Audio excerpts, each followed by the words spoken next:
I have a story for you, one which still sends my spine tingling every time I think of it. It was when 1988 rolled by and I, along with 5 others, decided to get away from everything and spend a few days on a remote island in the Philippines. The island was beautiful with clear, pristine waters and luscious jungles, and so far uninhabited, at least so it was at that time. But still, before we left, the locals warned us. Those were furtive tones about how weird things were happening on the island, things such as eerie figures hanging from the trees, whispers within the wind, and an overwhelming feeling of being watched. We didn't take those for a grain of salt, as we were adventurous. We were after having fun, hence we shrugged them off and set out.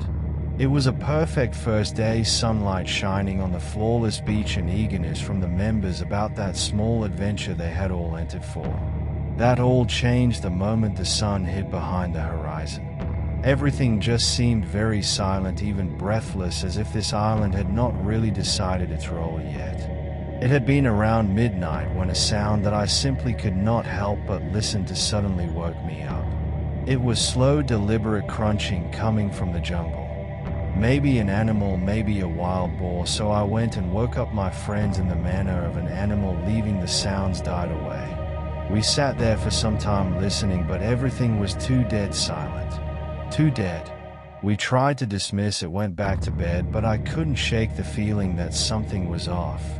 It was some weird daze, as if the trees themselves kept manifesting in the shadows.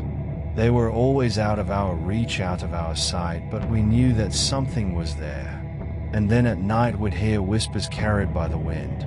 The sounds of quiet whispers seemed to echo all around, but anybody getting closer never came. It was almost as if we weren't alone, but that the island itself was watching us. Maybe it's the stupidest thing to say or write, but I swear this island felt like it was alive and not really living in the real sense of the word. Then one night things began to get weird to terrifying. My friend Mark started missing. We kept shouting his name out loud for hours because we were looking for him on the island, but he was nowhere to be found. Every time we heard his faint voice calling out for help from inside the jungle, it sounded like we were chasing that sound. Every time we got close, it just stopped. The voice was gone. We had all slept with high tension by morning, and no way could we leave without looking for Mark. We were going to pack when we saw him standing at the edge of the jungle. For a moment I was relieved. Then I looked closer. His eyes were empty, his face pale like he hadn't slept in days. He just stood there staring into the distance, unmoving. When we called him there was no response. Then he vanished into the mist in the same way that he came out of nowhere. We did not squander more time there. We packed up and hopped out of that island as soon as possible and never looked back at it again. Till date I could never describe what really happened, but the locals were not wrong. That island is cursed. Mark was never seen again, and we never even talked about this trip anymore. I don't know if I'll ever get the courage to go back, but one thing's for sure, I'll never forget the feeling of being watched. That island has a way of getting inside your head, and I'm not sure it ever lets go.